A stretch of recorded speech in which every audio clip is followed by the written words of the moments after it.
Inilah kisah seorang pemuda jujur yang terbebas dari hukuman mati.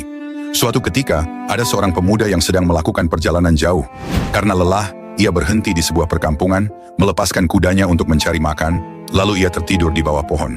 Sementara itu, kudanya yang lapar memakan tanaman di sebuah ladang. Tak lama kemudian, sang petani pemilik ladang datang dan melihat tanamannya habis dimakan. Ia pun marah dan membunuh kuda itu. Ketika pemuda itu terbangun, ia mencari kudanya ke segala penjuru. Setelah lama mencari, ia menemukan bangkai kudanya di ladang. Dengan marah, ia mencari sang pembunuh dan akhirnya bertemu dengan petani tersebut. Pertengkaran pun terjadi, hingga perkelahian tak terhindarkan. Dalam perkelahian itu, petani tersebut tewas. Berita pembunuhan itu sampai ke khalifah. Pemuda itu dibawa menghadap untuk diadili, dan berdasarkan hukum Qisas, ia harus dihukum mati. Khalifah memerintahkan agar ia dipenjara semalam dan dipancung esok petang. Pemuda itu memohon, "Wahai Amirul Mukminin, izinkan aku pulang sebentar untuk menyelesaikan satu urusan penting bersama ibuku. Aku berjanji akan kembali untuk menerima hukumanku."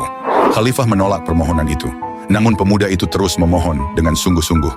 "Aku punya tanggung jawab yang harus kuselesaikan. Demi Allah, aku akan kembali segera setelah urusanku selesai." Khalifah pun meminta pendapat anak petani yang menjadi ahli waris.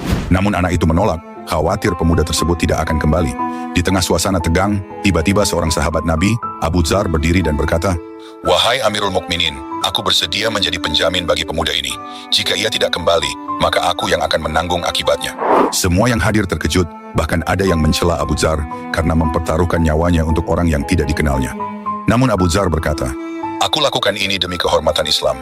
Tidak pantas kita membiarkan seorang muslim pergi tanpa ada yang menolongnya." Pemuda itu pun diizinkan pulang, sementara Abu Dzar ditahan sebagai jaminan. Keesokan petangnya, menjelang waktu eksekusi, banyak orang berkumpul. Semua menanti apakah pemuda itu akan menepati janjinya. Menjelang waktu yang ditentukan, pemuda itu belum tiba, membuat suasana semakin tegang.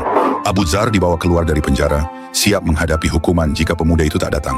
Tiba-tiba, terlihat seorang lelaki menunggang kuda dengan kencang. Dialah pemuda itu. Ia turun dan berkata dengan napas tersengal, "Ampunilah keterlambatanku. Aku terhambat di perjalanan karena pelana kudaku putus. Tetapi aku datang sebagaimana janjiku." Ia pun menjelaskan bahwa urusan penting yang ia selesaikan adalah menyerahkan harta titipan anak-anak yatim kepada ibunya. Pemuda itu mendatangi Abu Dzar dan berkata, "Terima kasih wahai Abu Dzar, karena keberanianmu menjadi penjaminku, aku bisa menunaikan amanahku." Setelah itu ia menyerahkan diri untuk dieksekusi.